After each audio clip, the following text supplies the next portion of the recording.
Limited. Malcolm Smith did not practice. John Martinez did not practice. Tyron Smith did not practice. Dylan Baxter did not practice. CJ Gable did not practice. Mark Tyler was limited, and Jordan Cameron was limited. It's good to get back out here on the field, move on from last week's game, and get focused on making sure that obviously we find a way to make sure we're in really good shape for this marathon in 2 Saturdays from now that'll be at a sprinter's pace. So it's a big challenge. There's a reason why they're number 1 in the country in scoring offense and total yards. It's nothing like any of us have ever seen before. And so we'll have our hands full, and luckily we have a bye. Did the players know that you guys were going to practice at this kind of pace today, or is this something that... No, I didn't say anything. We just came out and did it. We had, over the last 2 weeks of preparation, we had picked up the pace in between plays and some more no-huddle stuff, just kind of gearing towards this game.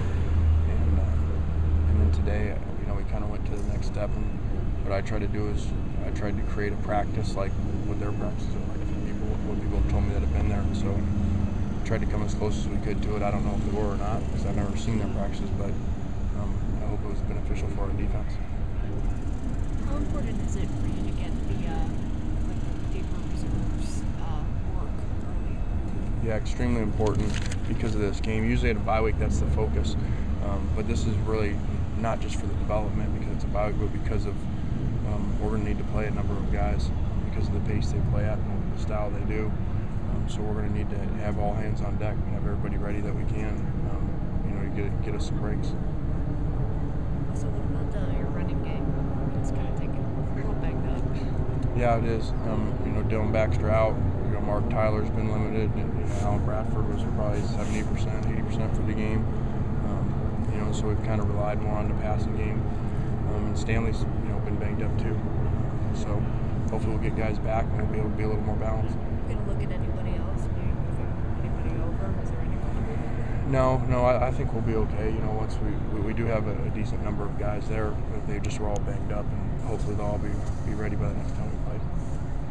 You talked about how conditioning your defense for what they're going to face is. Do you also like the benefits that your offense can get from playing at this pace? I mean, is that something that you can also incorporate? Yeah, you can, but I don't think that it would be in our best interest to go out and be in a no huddle and turn this into what potentially is a 180 play game between the two teams into a 220 play game. We just don't have the numbers to do that. So I think that you can not only tell what great condition their offense is in, but their defense is not going to a point in the fourth quarter all year long. I wish we had that stat. So you can tell that it's paid off for their defense by practicing against their offense all the time. Has Marquise showed you something in the last couple weeks to earn some more playing time? I got out there a little more on Saturday. Yeah, we tried to get him in there a little bit, and needs to continue to be more consistent like a lot of freshmen. And so hopefully he will, and we can incorporate him some. They probably got the smallest defensive line you're going to see. What do they do to compensate for playing guys that are, that relatively small? Yeah, I think that it really is kind of the theme of their whole team, which is speed. It's not the biggest team all around. It's really fast, and their defensive line's the same way, and they play really fast. The whole team, is in such good shape and built around speed. They make so many plays, just beating you off the ball at times. How much of a difference does it make for them when they get on grass? I don't know. They look pretty good in Tennessee when they set the all-time stadium record for the largest win down there. So they're really good no matter where you play them. Of course, I'm glad we're not played up there because of the crowd, not necessarily because of the surface. But we're going to have our hands full. We're the number 1 team in the country for a reason. Coach, can you assess Mojo's performance this year, especially in light of Robert Woods' number? Yeah, really has played well. He does a lot of things that we don't see. They're both similar. They play so hard.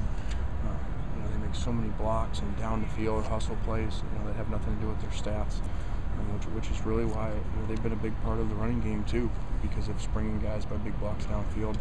And it's been great. I wish we had him longer than 1 year because he's a dynamic playmaker, and someone that if we didn't have Robert, we'd even have to lean on even more. But luckily, we have two guys that are making a bunch of plays. Sounds good.